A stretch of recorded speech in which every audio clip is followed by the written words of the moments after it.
5 सितंबर 2016 भारतीय बिजनेस के इतिहास में ये सिर्फ एक तारीख नहीं है, बल्कि एक भूचाल का दिन था।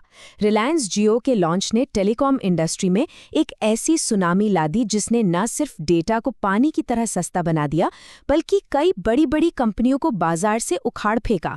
आज हम इसी कहानी की गहराई में उतरेंगे और डेटा के आधार पर समझेंगे कि जियो की स्ट्रैटेजी क्या वाकई एक बिजनेस क्रांति थी या फिर बाजार पर कब्जा करने का एक सोचा समझा प्लान। और वो सुनामी हमें सीधे इस विश्लेषण के सबसे बड़े सवाल पर ले आती है। क्या रिलायंस जियो एक मोनोपोली है? क्या ये सिर्फ एक एग्रेसिव कंपटीशन था, जैसा कि बिजनेस में अक्सर होता है, या फिर नियमों की सीमाओं को धकेलकर बाजार पर एक छत्र राज करने की कोशिश? इस सवाल का जवाब ढूंढने के लिए हमें पहले उस दौर में जाना होगा जब जियो का कोई अस्तित्व ही नहीं था। ये टाइमलाइन एक पूरी कहानी बताती है, कहानी भारत के कॉम्पिटिटिव टेलीकॉम बाजार के सिकुड़ने की। सोचिए, एक दशक पहले जहां 14-15 कंपनियां ग्राहकों के लिए लड़ रही थीं, जियो के आने के बाद वो गिनती उंगलियों पर आ गई। प्राइस वॉर इतनी जबरदस्त थी कि वोडाफोन और आइडिया जैसे दो दुश्मनों को भी जिंदा रहने के लिए एक होना पड़ा। और आज मैदान में असल में सिर्फ दो ही बड़े प्राइवेट खिलाड़ी बचे हैं। ये कंसोलिडेशन ही जियो के असर का पहला और सबसे बड़ा सबूत है। इस पूरी कहानी को समझने के लिए हमारा ये विश्लेषण इन 6 मुख्य हिस्सों में बटा होगा। हम जियो से पहले के भारत से शुरू करेंगे, फिर जियो के धमाकेदार प्रवेश, उसके कारण हुए प्राइस वॉर और मोनोपोली के कानूनी सवालों को समझेंगे। इसके बाद हम जियो के विशाल डिजिटल इकोसिस्टम और भविष्य की चुनौतियों पर भी नजर डालेंगे। तो चलिए पहले सेक्शन से शुरू करते हैं, जियो से पहले का इंडिया। ये एक कमी का बाजार था जहां मोबाइल डेटा और कॉलिंग कोई सुविधा नहीं बल्कि एक लग्जरी हुआ करती थी। उस दौर में एयरटेल, वोडाफोन और आइडिया जैसे दिग्गजों का राज था। लेकिन सच कहूं तो टेक्नोलॉजिकल इनोवेशन लगभग रुक सा गया था। कंपनियां अपने पुराने 2G और 3G नेटवर्क और वॉइस कॉल से होने वाली कमाई को बचाने पर ज्यादा ध्यान दे रही थीं। डेटा को एक महंगी एड ऑन सर्विस माना जाता था, बिजनेस का कोर नहीं। और डेटा की कीमत आज यकीन करना भी मुश्किल है, लेकिन तब 1 GB डेटा के लिए औसतन 250 रुपये देने पड़ते थे। डेटा इतना कीमती था कि लोग उसे खर्च करते थे, इस्तेमाल नहीं। व्हाट्सएप पर फोटो भेजने से पहले सोचना पड़ता था और यूट्यूब पर वीडियो देखना तो एक इवेंट जैसा था। आज उसी कीमत में आप घंटों तक HD वीडियो स्ट्रीम कर सकते हैं। ये आंकड़े ये क्रांति की पूरी कहानी खुद बयां करते हैं। डेटा की कीमत 250 रुपये से गिरकर 10 रुपये से भी कम हो गई।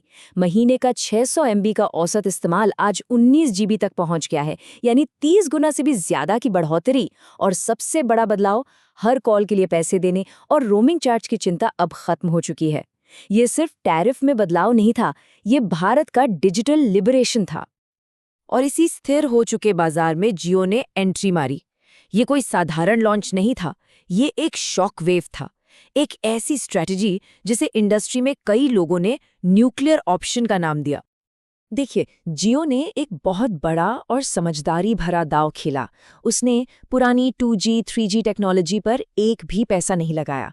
इसके बजाय $32 बिलियन के विशाल निवेश से उसने शुरुआत से ही एक बिल्कुल नया देशव्यापी 4G वोल्टी नेटवर्क खड़ा किया। वोल्टी यानी वॉइस ओवर LTE एक गेम चेंजर तकनीक थी। ये एक ही नेटवर्क पर क्रिस्टल क्लियर वॉइस कॉल्स और हाई स्पीड डेटा दोनों को सपोर्ट करती थी, जो उस समय के पुराने नेटवर्क्स के लिए नामुमकिन था। जियो की स्ट्रैटेजी 3 बेहद असरदार कदमों पर आधारित थी। पहला, सबसे आधुनिक इंफ्रास्ट्रक्चर तैयार करो। दूसरा, उस पर सब कुछ मुफ्त दे दो ताकि करोड़ों लोग इससे जुड़ जाएं और डेटा की आदत डालें।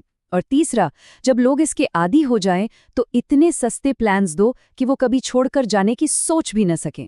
ये एक क्लासिक लॉस लीडर स्ट्रैटेजी थी जिसे इतने बड़े पैमाने पर पहले कभी नहीं आजमाया गया था। और इसका नतीजा उम्मीद से कहीं ज्यादा शानदार रहा। 6 महीने तक सब कुछ मुफ्त। लोगों ने घंटों लाइनों में लगकर जियो सिम खरीदे। इसने न सिर्फ जियो को ग्राहक दिए, बल्कि इसने भारतीय उपभोक्ताओं की आदतें हमेशा के लिए बदल दी। डेटा की कमी का युग समाप्त हुआ और बहुतायत का दौर शुरू हो गया। सिर्फ 170 दिनों में 10 करोड़ ग्राहक जोड़ना एक वर्ल्ड रिकॉर्ड था, जिसने दुनिया भर की टेक कंपनियों को हैरान कर दिया। जियो के इस कदम ने टेलीकॉम बाजार में कुरुक्षेत्र छेड़ दिया। ये एक ऐसी प्राइस वॉर थी जिसमें या तो जीतना था या खत्म हो जाना था, और इस लड़ाई में बहुत खून बहा। पुरानी कंपनियों के पास जियो के मुफ्त ऑफर्स का जवाब देने के लिए अपनी कीमतें गिराने के अलावा कोई चारा नहीं था। उनका सबसे बड़ा कमाई का जरिया वॉइस कॉल्स रातों रात शून्य हो गया। नतीजा ये हुआ कि पूरी इंडस्ट्री की आर्थिक कमर टूट गई। 2018 तक टेलीकॉम सेक्टर पर 7.5 लाख करोड़ रुपए से भी ज्यादा का कर्ज था, जो उनके सालाना रेवेन्यू से भी कहीं ज्यादा था। इस प्राइस वॉर का असर विनाशकारी था। एयरटेल जैसी मजबूत कंपनी का मुनाफा एक ही साल में आधे से ज्यादा गिर गया। वोडाफोन और आइडिया, जो कभी एक दूसरे के कट्टर दुश्मन थे, उन्हें अपनी जान बचाने के लिए एक होना पड़ा। पूरी इंडस्ट्री मुनाफे से कोसों दूर सिर्फ सर्वाइवल के लिए लड़ रही थी। और कई खिलाड़ी इस कुरुक्षेत्र में टिकी नहीं पाए। एयरसेल, टेलीनॉर, टाटा डोकोमो और अनिल अंबानी की रिलायंस कम्युनिकेशंस यानी आरकॉम जैसी जानी मानी कंपनियां या तो बिक गईं या फिर दिवालिया होकर बाजार से हमेशा के लिए गायब हो गईं। एक समय का भीड़-भाड़ वाला बाजार अब खाली और वीरान होता जा रहा था। और यहीं से मोनोपोली का असली सवाल खड़ा होता है। जब एक कंपनी के आने से बाजार के इतने खिलाड़ी खत्म हो जाएं, तो क्या यह सिर्फ एग्रेसिव कंपटीशन है या कुछ और? ये सवाल भारत के कंपटीशन कानून की सबसे बड़ी परीक्षाओं में से एक बन गया। कानूनी भाषा में जियो पर जो आरोप लगा उसे कहते हैं प्रीडेटरी प्राइसिंग। इसका सीधा मतलब है, क्या जियो ने जानबूझकर अपनी लागत से भी कम कीमत पर सर्विस दी ताकि बाकी सारे कॉम्पिटिटर्स बाजार से बाहर हो जाएं और बाद में वो अकेला खिलाड़ी बनकर मनमानी कीमतें वसूल सके? भारत का कॉम्पिटिशन एक्ट 2002 प्रीडेटरी प्राइसिंग को गैर कानूनी मानता है, लेकिन इसकी एक बहुत महत्वपूर्ण शर्त है। ये कानून तभी लागू होता है जब कोई कंपनी बाजार में डोमिनेंट पोजीशन यानी प्रमुख स्थिति में हो और फिर अपनी इस ताकत का गलत इस्तेमाल करे। और यहीं पर इस केस का अरबों डॉलर का कानूनी सवाल छिपा था। क्या एक नई कंपनी जिसका मार्केट शेयर 0 है प्रमुख मानी जा सकती है? एयरटेल ने कॉम्पिटिशन कमीशन ऑफ इंडिया यानी CCI में जियो के खिलाफ यही मामला दायर किया। एयरटेल का तर्क था कि जियो को उसकी पेरेंट कंपनी रिलायंस इंडस्ट्रीज के असीमित पैसे का सहारा है और उसका एकमात्र लक्ष्य कंपटीशन को खत्म करना है। वहीं जियो का बचाव बेहद सरल और कानूनी रूप से मजबूत था। उन्होंने कहा कि हम तो बाजार में नए हैं, हमारा मार्केट शेयर 0 है। जब हम प्रमुख ही नहीं हैं, तो हम अपनी ताकत का दुरुपयोग कैसे कर सकते हैं? और CCI ने जियो के इस तर्क को पूरी तरह से स्वीकार कर लिया। अपने फैसले में CCI ने साफ कहा कि क्योंकि जियो लॉन्च के समय एक नया खिलाड़ी था और उसकी कोई प्रमुख स्थिति नहीं थी, इसलिए उस पर प्रीडेटरी प्राइसिंग का मामला ही नहीं बनता। कानूनी तौर पर जियो इस लड़ाई में जीत गया। लेकिन इस फैसले की बहुत आलोचना हुई।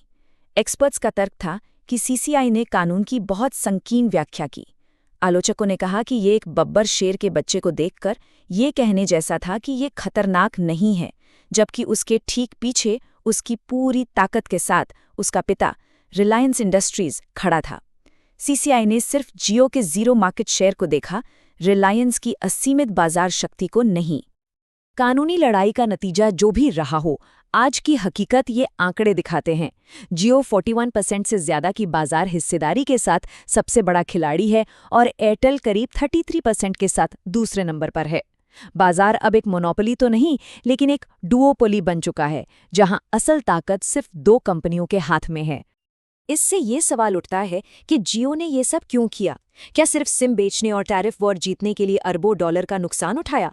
जवाब है बिल्कुल नहीं। ये प्राइस वॉर तो एक बड़े प्लान का सिर्फ पहला कदम था, एक विशाल डिजिटल साम्राज्य बनाने का प्लान। जियो की स्ट्रैटेजी को समझना है तो ये याद रखें, जियो के लिए डेटा प्रोडक्ट नहीं है, ये एक पाइपलाइन है। एक ऐसी पाइपलाइन जिसके जरिए वो आपको अपनी बाकी सभी डिजिटल सेवाओं की दुनिया में खींचते हैं। उनका असली बिजनेस मॉडल सिम बेचना नहीं, बल्कि ग्राहक के साथ एक ऐसा रिश्ता बनाना है जिसे वो तोड़ न सके। और ये है वो दुनिया। सोचिए, आप जियो सिनेमा पर IPL मुफ्त में देखते हैं, जिससे आपका जियो डेटा खर्च होता है। फिर आप जियो मार्ट से किराने का सामान मंगवाते हैं और जियो पे से पेमेंट करते हैं। गाने सुनने के लिए आप जियो सावन इस्तेमाल करते हैं। ये सभी सेवाएं एक दूसरे से जुड़ी हैं और आपके डेटा और आदतों को समझकर आपको और बेहतर ऑफर्स देती हैं, जिससे इस इकोसिस्टम को छोड़कर जाना लगभग नामुमकिन हो जाता है।